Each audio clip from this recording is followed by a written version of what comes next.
Bom dia para você que está conectado conosco aqui na Igreja do Boa Vista. Aqui por meio dessa live, nós temos o privilégio de estudarmos juntos a Palavra de Deus. Eu quero agradecer imensamente aqui ao quarteto por essa bela mensagem que prepara o nosso coração para que possamos dar ouvidos à voz do Espírito, aquilo que o Espírito tem reservado para nós nessa manhã. Nós vamos dar continuidade à série José do Egito. Hoje é o nosso quarto tema a respeito desse assunto. Hoje eu gostaria de convidar você a pegar a sua Bíblia, abrir no capítulo 41 de Gênesis, porque a leitura dessa manhã se encontra nesse capítulo. Nós vamos dar continuidade à saga, a esse grande seriado, que eu diria, sobre a história de José. Tá ok? Então eu gostaria que você abrisse aí no capítulo 41. Nós vamos ler ali do verso 1 ao 16. É uma leitura um tanto extensa, então peço que você, cuidadosamente, aí preste atenção, mantenha a sua Bíblia aberta, porque recorrentemente nós iremos retornar ao texto para fazermos algumas considerações. Capítulo 41, verso 1 de Gênesis diz assim: Passados 2 anos completos, Faraó teve um sonho.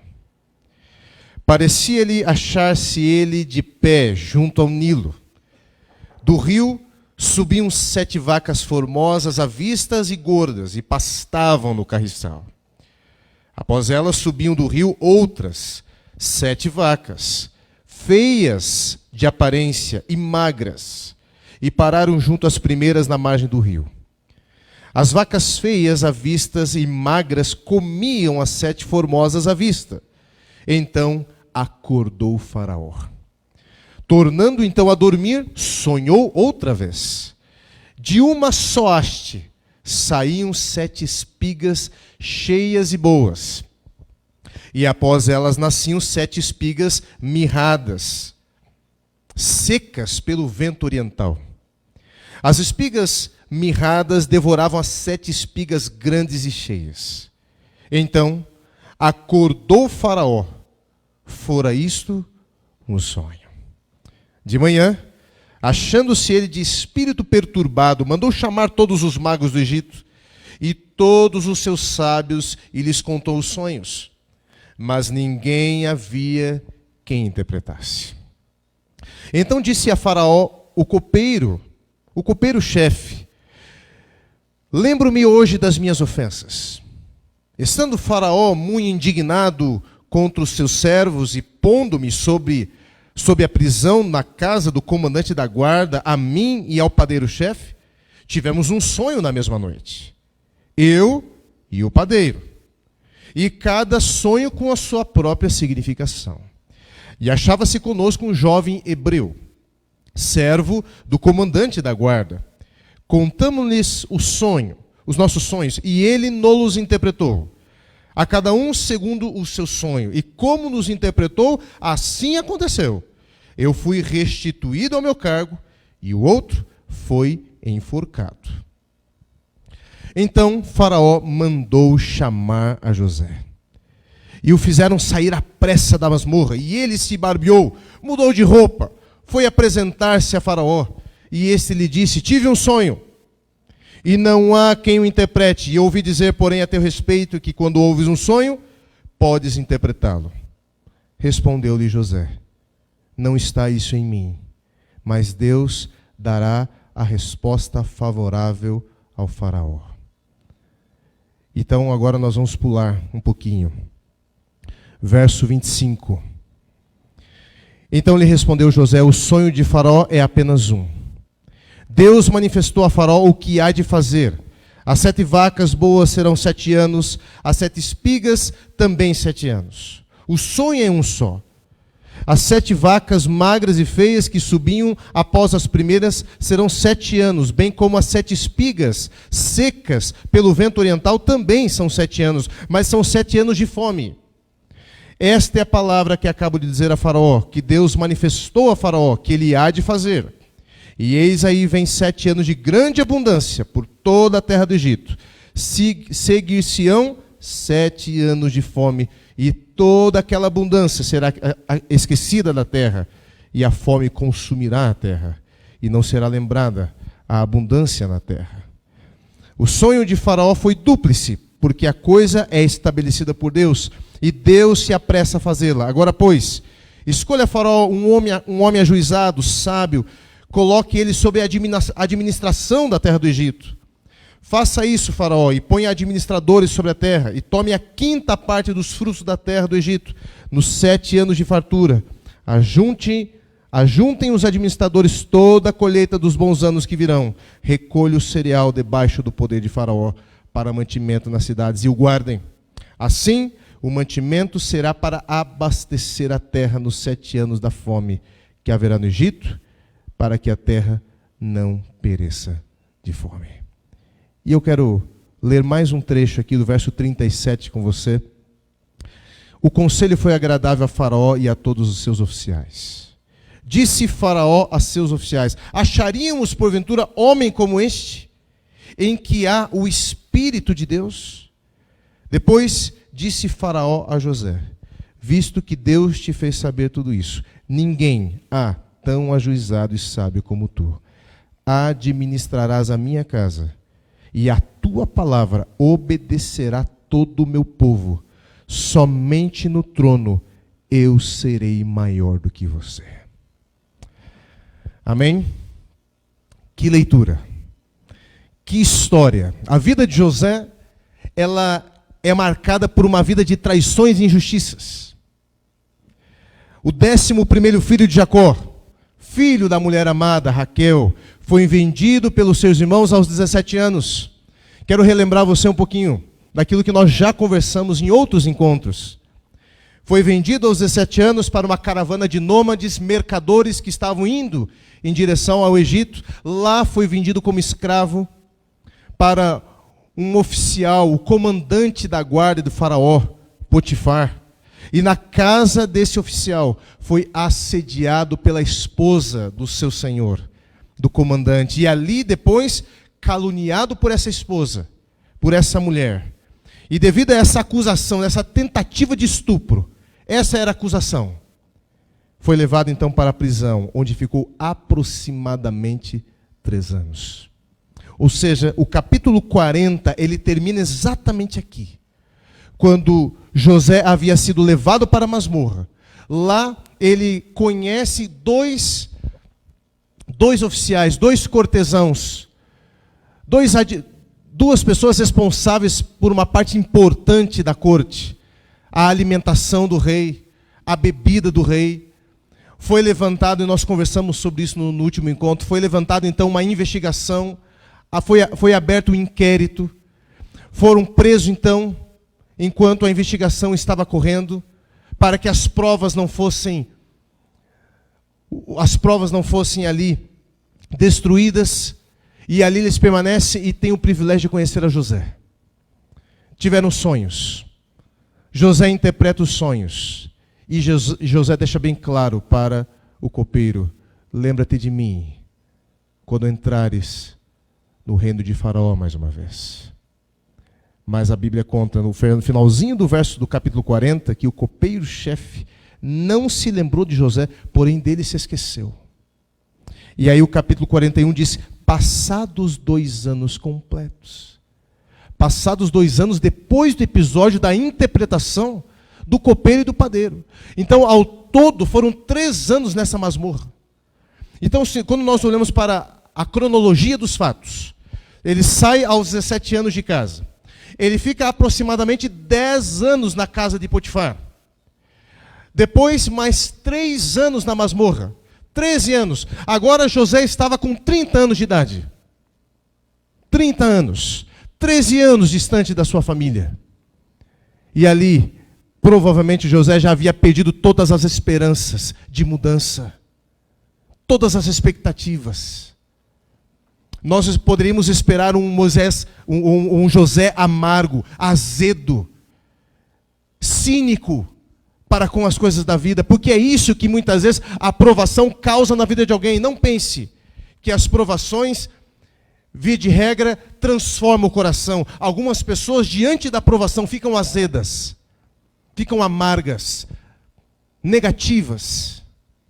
Era isso que nós poderíamos esperar de José, mas não foi isso que a história conta. A história conta aqui algumas curiosidades, inclusive, antes de nós aplicarmos algumas lições para a nossa vida. Veja, primeiro a questão dos sonhos. O capítulo 41 começa dizendo que Faraó teve 2 sonhos. A história de José começa também com 2 sonhos. José, ele teve 2 sonhos e esses sonhos lhe custaram, de filho predileto agora, lhe custaram uma traição. Foi vendido, foi a gota d'água para os seus irmãos, que já há algum tempo já alimentavam um sentimento negativo a respeito de José. Quando vieram aqueles sonhos, eles disseram, lá vem o tal sonhador.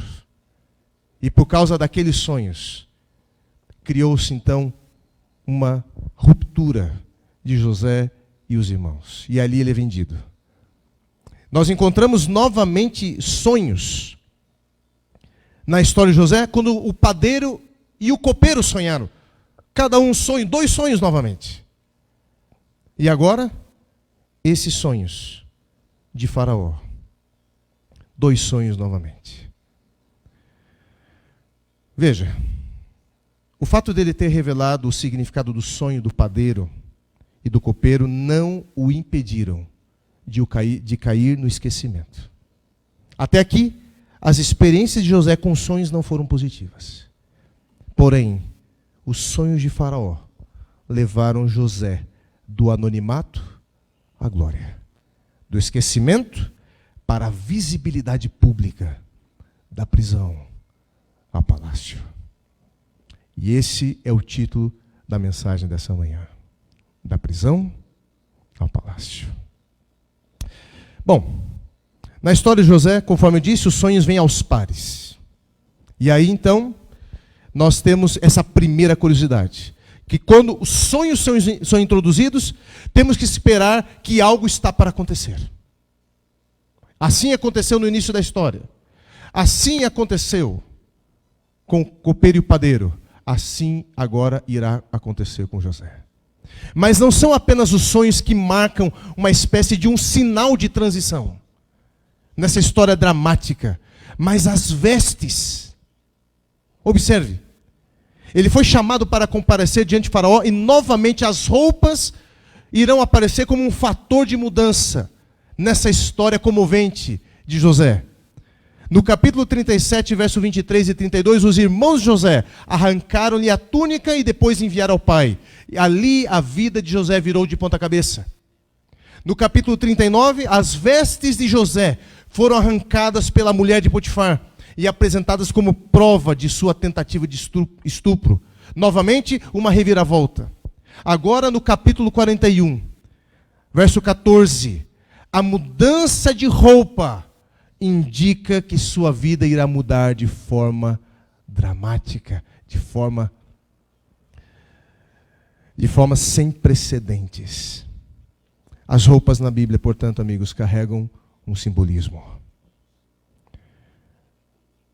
No final do capítulo 2 de Gênesis, verso 25, diz Deus que criou Adão e Eva e ambos estavam nus e não se envergonhavam. Na sequência, a primeira reação após a queda do casal, qual foi? Envolveu uma percepção diferente a respeito do seu corpo. Eles percebem que estão nus e procuram cobrir a nudez com folhas de figueira. Isso está no capítulo 3, verso 7 de Gênesis. E o capítulo 3 termina com Deus criando vestimenta de peles que cobre a nudez de Adão e Eva. Quando Adão pecou, ele se viu nu. Deus criou vestes para Adão e uma mudança ocorreu na sua vida. Do Éden para a terra. Da eternidade, do acesso à árvore da vida, a agora uma terra que ele teria que trabalhar, no suor do rosto comerás o teu pão, a terra produzirá espinhos. Uma mudança de vida. As vestes marcam uma transição na vida de alguém. Quando nós olhamos, por exemplo, quando Jesus foi entregue aos soldados e eles o despiram. Mateus capítulo 27 narra isso. Ele foi entregue aos soldados e os soldados o despiram, colocaram um manto vermelho e começaram a dizer: agora, você não disse que é o rei? Quando tiraram as vestes de Cristo, ali causou uma mudança na vida de Cristo.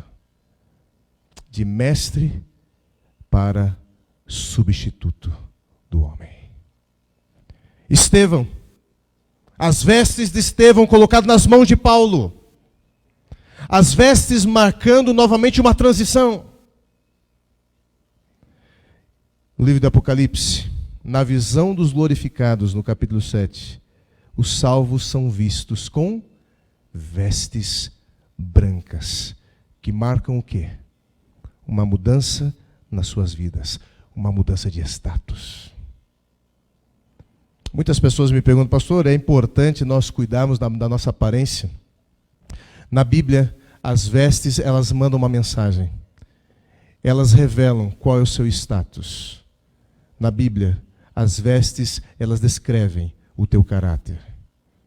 Na Bíblia, as vestes demarcam uma transição na vida da gente. Claro que nós estamos no mundo, nós vestimos como o mundo se veste, calça, camisa, nos homens, as mulheres também. Mas, será que após você ter aceitado a Cristo como teu Salvador, as pessoas te veem da mesma forma? Porque se elas te veem da mesma forma, é porque talvez você não mudou de vestes ainda. Porque todas as vezes que somos revestidos, nesse caso aqui, saímos de condenados para absolvidos, quando aceitamos a Cristo. Somos revestidos da justiça de Cristo. Há uma mudança de status no céu, de condenado para salvo.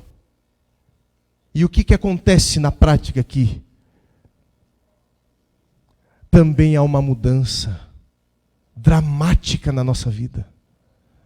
Deus dá uma reviravolta na nossa vida. Vira a nossa vida de ponta cabeça. É uma transformação. Por isso se chama conversão. E eu pergunto para você: a conversão, a salvação que Cristo deu a você, produziu na sua vida conversão? Ou você continua o mesmo? Porque na Bíblia, as vestes marcam um sinal de transição. E na sua, ela tem marcado também. Faraó teve então os sonhos. E ali então sonha com 7 vacas gordas, representando um sinônimo de 7 anos de fartura e abundância. 7 vacas magras, sinônimo de miséria e pobreza. Depois as 7 espigas graúdas e as 7 espigas miúdas e secas, representando a mesma coisa. José então é chamado, é barbeado, muda-se as vestes. Uma mudança está para acontecer. E ele vai, se apresenta diante de Faraó. E ali então, o que nós esperaríamos de um José depois de 13 anos sendo injustiçado. Faraó diz: me disseram muito bem a teu respeito. Me falaram muito bem, você tem uma boa reputação. Me disseram que você é capaz de interpretar sonhos. E ali, José, ele não dá continuidade a essa conversa lisonjeira, se transformando num herói indispensável. Ele não aceita essas honras para si. Um homem de Deus não aceita essas honras para si. E ele diz: isso não está em mim. Isso não me pertence. Mas Deus sim irá dar a interpretação ao Faraó. Que mensagem José estava enviando com isso? Então aqui agora eu quero falar sobre 2 coisas. 2 elementos que destacam nessa história. A primeira, a soberania de Deus. E a segunda, o caráter de José. E é nesse momento que eu quero convidar você a pensar um pouquinho. Reflita no que você vai ouvir. Porque agora nós vamos partir para algumas lições práticas diante dessa história. Veja, o controle que Deus tem a despeito da vontade humana É interessante quando nós olhamos essa dinâmica na história de José. Deus impediu uma interpretação errada por parte dos magos. O copeiro-chefe presente nesse momento, exatamente nesse momento, e se lembra do que houve na prisão 2 anos atrás. Isso aqui não é uma casualidade. Isso aqui é uma providência de Deus. Deus orquestrou a vida de José. Deus é capaz, e grave isso, meu irmão e minha irmã, Deus é capaz de, em poucos minutos, mudar todo o curso de uma vida. Deus ainda está no controle da sua vida. Você pode estar orando e a resposta ainda não veio como você espera. Porém, Deus tem o momento certo de agir, porque no relógio de Deus não existem atrasos. Um toque de Deus pode mudar o curso da história. Um toque de Deus pode resultar mais do que todos os esforços empreendidos em sua vida. Em questão de 1 hora, Deus transforma um prisioneiro e escravo no governador do Egito. Uma das nações que nós já sabemos mais poderosas de sua época. Isso demonstra a soberania de Deus sobre a vida de José. Isso demonstra a soberania de Deus sobre a nossa vida. Talvez você esteja revoltado com Deus. As coisas não aconteceram no seu tempo. As coisas não aconteceram dentro do planejado. E você é fiel a Deus. Porque nós estamos falando de um homem que era fiel a Deus. E você então vai a Deus em oração e, Senhor, eu não entendo. Por que não? É legítimo o que eu estou pedindo, o que eu estou almejando. Só que, entenda uma coisa. Um toque de Deus é capaz de mudar completamente a tua história. Completamente. Para Deus, não há caso insolucionável. Deus está no controle da tua vida. Lembre-se, no relógio de Deus não existe atrasos. Mas por que Deus muitas vezes permite isso na vida da gente? Deus quer aperfeiçoar o teu caráter. Quer que você se desenvolva na paciência.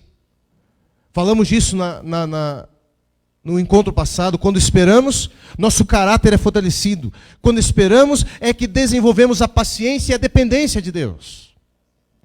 Espere em Deus. Esperar, no entanto, não é ficar de braços cruzados. Esperar no Senhor significa ter uma parte ativa no processo. Aquilo que lhe compete, Deus não irá fazer por você. Enquanto se espera, se prepare ao máximo. Para que quando a oportunidade surgir, você esteja pronto.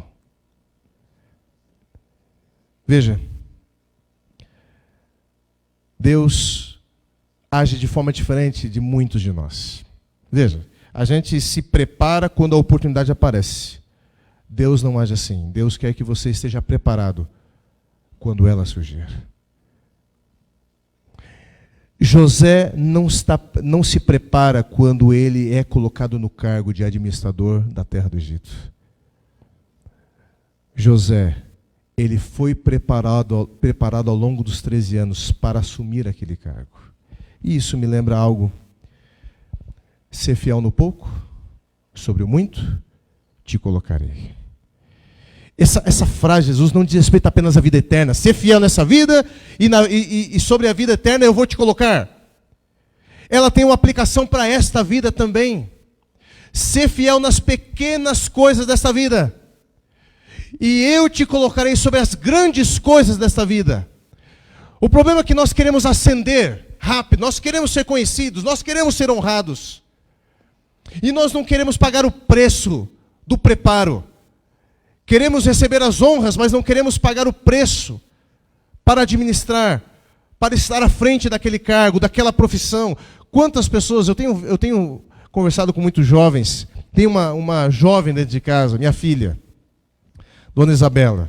Tenho dito para ela várias vezes, filha, ela tem um sonho de uma profissão. E eu digo, filha, entenda uma coisa, sucesso e fracasso têm preço. A diferença é que o sucesso cobra o seu preço antes. E depois você irá usufruí-lo. O fracasso, você pode não pagar agora, mas depois você vai pagar com juros. É muito pior, ambos têm um preço. O fracasso cobra o seu preço depois. O sucesso cobra o seu preço antes. Depende do que você quer pagar. Então você precisa se preparar, para que quando a oportunidade surgir, você esteja pronta. Você quer aprender inglês? Quando surgir uma vaga numa multinacional, você tem que aprender inglês antes. Se você quer ingressar naquela faculdade, o que você faz? Se prepara para o vestibular. Ninguém se prepara para o vestibular uma noite antes da prova. Ninguém se prepara para o vestibular um dia antes, uma semana antes. É um processo. E com Deus na vida, em todos os aspectos também é assim. Então olhe da perspectiva de Deus. Esse momento de provação que podem durar anos. Deus está preparando você para que você esteja apto para assumir grandes funções. Mas se você nas pequenas for omisso, não desempenhar com apreço, com todas as suas energias, você vai se demonstrar uma pessoa que não está preparada para as grandes funções. E você nunca irá ocupar as grandes funções, porque nas pequenas você não foi fiel. Você quer ser fiel a Deus no dízimo quando você ganhar 10 mil reais por mês? Se você não é capaz de ser fiel a Deus quando você ganha 1.000? Da perspectiva divina, você tem que ser fiel no pouco. Porque se você não for fiel quando lhe falta, quão pouco será fiel quando lhe sobra? Então muitos dizem assim, mas é porque, imagina, eu ganho muito pouco. Imagine, a minha conta de água, é luz, é o aluguel, é a pandemia. Como que eu vou ser fiel a Deus? É agora que Deus está provando o seu caráter. É agora. Ser fiel no pouco, sobre o muito te colocarei. Mas não é isso que nós queremos. Uma frase que eu ouvi, eu não sei quem é o autor, diz: toda oportunidade sempre será aproveitada. Se você não a aproveitar, outro a aproveitará em seu lugar. A diferença é, você vai estar preparado quando ela surgir? Mas se você foge à preparação, como estará preparado? O tempo de espera, o tempo de tribulação, de angústia, é o tempo de preparo nas mãos de Deus. Soberania de Deus. Mas há um outro aspecto na história de José. José foi preparado, portanto, para receber a bênção. Primeiro, Deus o coloca por mordomo de Potifar, administrador dos seus recursos, para depois ser mordomo de Faraó do Egito. Fiel no pouco, pequenas obrigações, para colocar nas grandes responsabilidades. As provações, portanto, aqui, são meios de Deus nos desenvolver para receber bênçãos maiores. José, então, espera no Senhor. Isso é nítido aqui no texto, por causa da fala dele. Ou seja, esperar no Senhor não significa atribuir a Deus a causa de sua desgraça. Em nenhum momento você vê José dizendo isso. Olha, o Senhor poderia ter feito alguma coisa em meu favor e não fez. Como posso ser amado se quando eu rogo e clamo o Senhor não me responde? Pelo contrário. O que nós vemos na atitude de José? Verso 15 e 16 do capítulo 41 diz: tive um sonho, José, e não há quem o interprete. Ouvi dizer, porém, a teu respeito, que quando ouves um sonho, podes interpretá-lo. Respondeu-lhe José: não está isso em mim, mas Deus dará resposta favorável a Faraó. Verso 25. Então lhe respondeu José: o sonho de Faraó é apenas um. Deus manifestou a Faraó o que há de fazer. Verso 28. Esta é a palavra como acabo de dizer a Faraó, que Deus manifestou a Faraó o que ele há de fazer. Verso 32. O sonho de Faraó foi dúplice, porque a coisa é estabelecida por Deus, e Deus se apressa a fazê-la. O que você vê nessas palavras de José? Confiança no governo de Deus.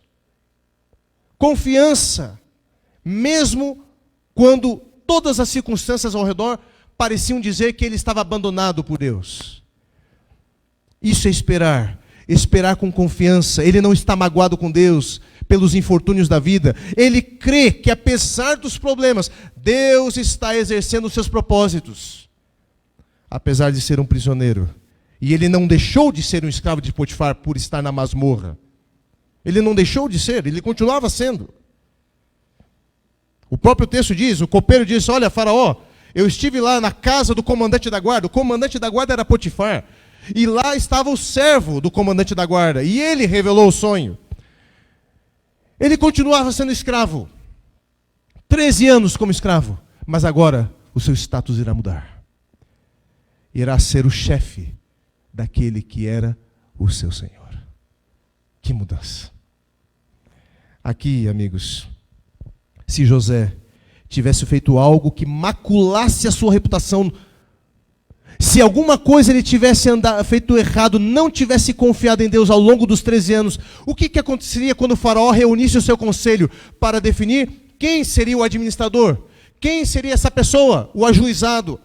Olha só o verso 37 do capítulo 41 diz, o conselho de José foi agradável a Faraó e a todos os seus oficiais. E quem que você acha que estava aqui ouvindo isso aqui? Potifar estava ali. Ele era um dos oficiais. E disse Faraó a seus oficiais, acharíamos porventura homem como este, em que há o Espírito de Deus?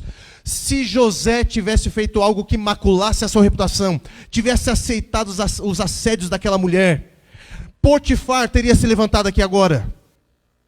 Esse homem não é confiável, Faraó. Esse homem, quando colocado sob a administração dos meus recursos, enquanto eu estava fora cuidando dos negócios do Faraó, ele estava com a minha mulher dentro de casa. Não foi fiel para mim.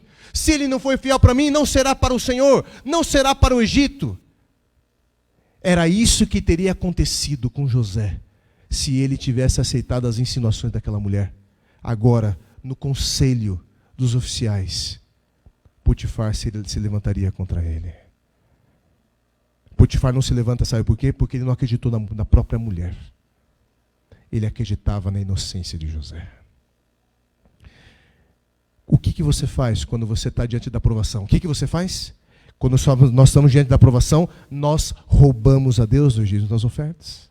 Quando nós estamos diante da provação, nós cedemos às tentações tentação de uma linda mulher. Quando estamos diante da provação, o que você faz? Perceba, é no momento da provação que Deus quer ver fidelidade da tua parte. Porque se você não for fiel nos momentos das provações, irá se demonstrar como uma pessoa incapaz de assumir as grandes responsabilidades que Deus quer colocar sobre a tua vida. Lembre-se disso, meu irmão e minha irmã, toda vez que uma tentação vier, quando o casamento estiver, quem sabe, abalado, e as insinuações de uma mulher sobre você, querido jovem, querido amigo, lembre-se de José. Isso pode lhe custar a tua família e os sonhos que Deus tem para você no teu futuro. Você acha que é uma coisa pontual, mas não é. Aquilo vai acompanhar você. E lá na frente aquilo vai te pegar. Aquilo vai te desqualificar. Não é apenas um pecado, não é algo pontual. Querido amigo, quando você está diante da provação, de pagar muitas vezes as suas contas e ser fiel a Deus, primeiro, aprenda a administrar o seu dinheiro. Esse é o primeiro ponto. Não gaste mais do que você ganha. Agora, uma vez feito isso, quando você estiver tentado a pagar os homens do que devolver as coisas de Deus, lembre-se, isso não é apenas um pecado pontual.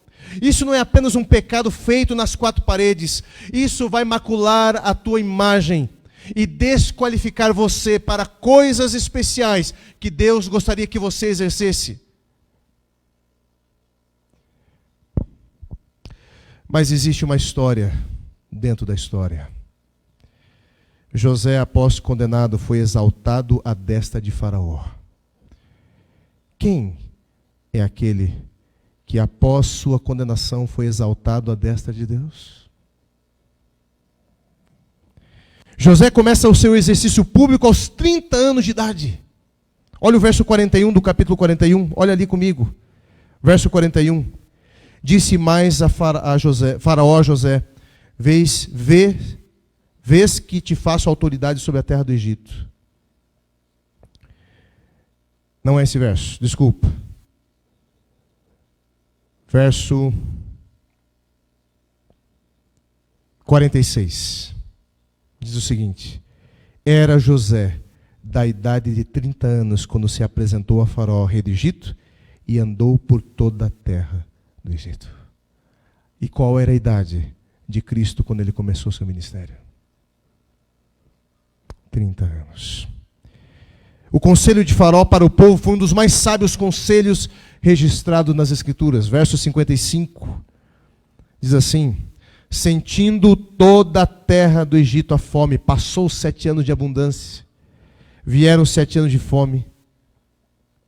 E aí então clamou o povo a Faraó por pão. E Faraó dizia a todos os egípcios: ide a José, o que ele vos disser, fazei. Esse conselho te lembra alguém na história do Novo Testamento? Quando falta vinho na festa de um casamento, Maria diz: fazei tudo o que ele vos disser. A história de José, ela é um tipo de Cristo. A história de José se torna um modelo daquilo que iria acontecer na vida de Cristo. Queridos, nesse momento eu quero fazer então um apelo para você. Deus quer fazer da tua história um modelo de Cristo. José, ele acaba vivenciando de outras maneiras aquilo que Cristo iria vivenciar no seu ministério. Antes da exaltação, à destra do Todo-Poderoso nos céus, veio a ignomínia, o vexame, a cruz. E por que você espera receber honras sem cruz? Se toda a Bíblia, os servos e servas de Deus, antes de receberem a honra, receberam a cruz. Querido amigo, na Bíblia, a cruz vem antes da glória. A prisão vem antes do palácio. E por que então você quer mudar as coisas dessa vida? Se é dessa forma que Deus vai te salvar. Deus está preparando você para entrar nas cortes do palácio celestial. Não permita que as tentações, as provações, elas venham macular o seu caráter. Porque você não resistiu, porque você jogou a toalha, porque você não confiou. Confie, espere, faça a tua parte. E quando chegar o momento, e alguns julgam demorado, inclusive. Jesus não veio, pastor. Já fazem 2000 anos que Jesus pregou sobre isso. Só que lembre, um toque de Deus pode mudar, em questão de minutos, toda a história de uma vida. Um toque de Deus é capaz de mudar completamente a sua vida também. Eu quero convidar aqui o quarteto.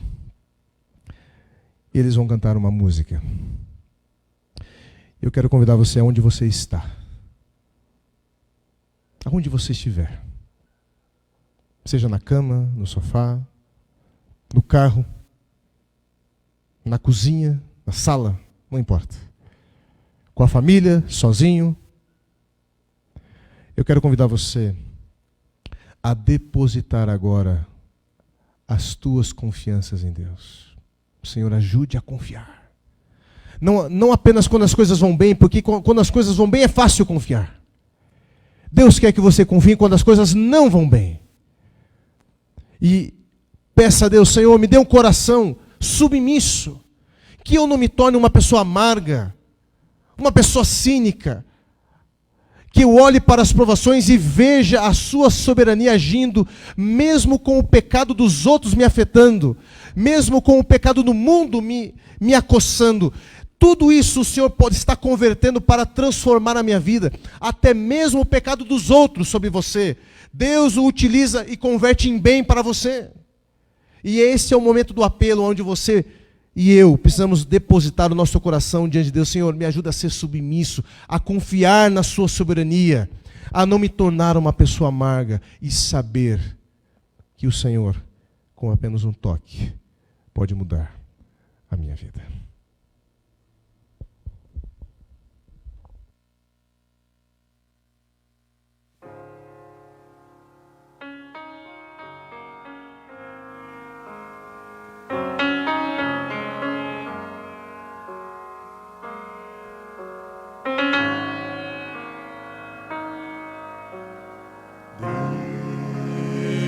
Somente Deus criou o mundo e tudo que contém,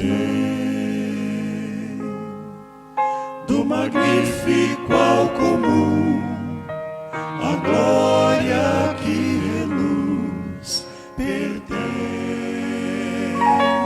só a Deus.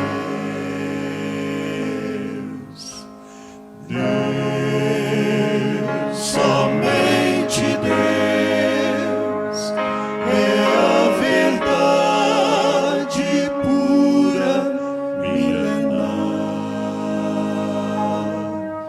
Pode o homem desejar, mas nunca irá mudar o plano desse Deus.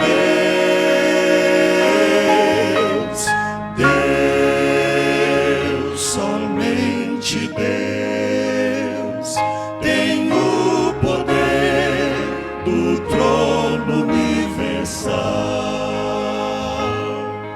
Proclamem terra e céu, exultem em louvor a Deus, somente a Deus.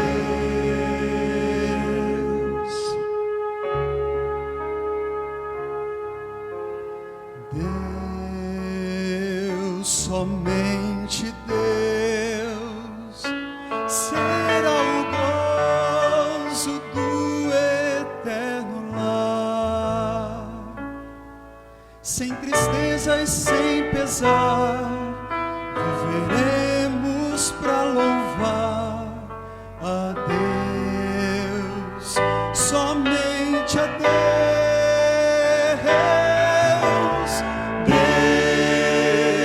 Somente Deus tem o poder do trono universal. Proclamem terra e céu, exultem em louvor a Deus, somente a Deus. Proclamem terra e céu, exultem em louvor a Deus, somente a Deus, a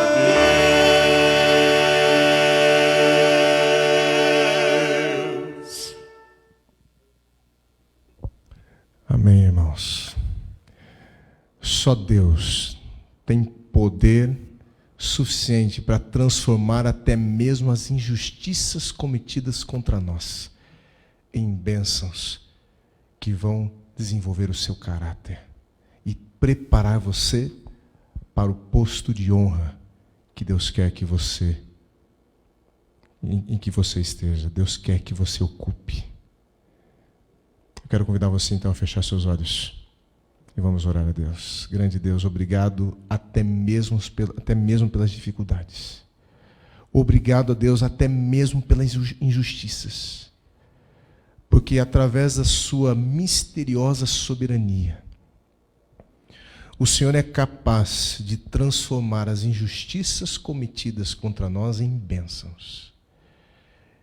É como se elas fizessem parte do plano. E o Senhor agora moldasse o nosso caráter. Obrigado a Deus, porque de maneira misteriosa e soberana o Senhor agiu na vida de José. Que de maneira misteriosa e perfeita o Senhor também haja na nossa vida. Mas que possamos confiar, que permaneçamos firmes, que não desistamos, que não cedamos às tentações, que não permitamos, ó Deus, que o nosso caráter seja maculado, nos desqualificando para as grandes coisas que o Senhor tem reservado para nós. Pedimos que o Senhor nos ajude a nos mantermos firmes na provação, confiantes, esperançosos e não amargos, que olhemos para Ti, Senhor, com o olhar de que o Senhor tem tudo sob o seu controle. Que possamos olhar para as circunstâncias negativas da vida sob a Tua ótica, sob o ângulo da Tua soberania. E, ó Deus, sabemos agora que apenas com um toque o Senhor pode mudar completamente o curso da nossa vida. Que isso ocorra na nossa vida, na vida da nossa família, dos nossos filhos, da Tua igreja. Em nome de Jesus. Amém. Que Deus abençoe grandemente você, que Deus dê a você um excelente sábado, um restante de sábado. Nos vemos nos próximos encontros. Amanhã, domingo, teremos nossa programação especial com um pregador, inclusive, muito conhecido de nós.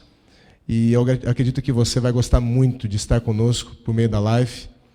E 19h30 nós estaremos novamente juntos amanhã, ok? Um grande abraço, que Deus abençoe vocês. Fique com essa bênção agora que o quarteto irá cantar.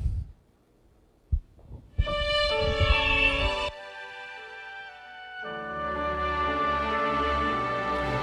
graça de Jesus e a comunhão do Pai esteja sempre com você, trazendo paz, trazendo amor, trazendo esperança e fervor. E que o Espírito constantemente nos dê a fé para guardar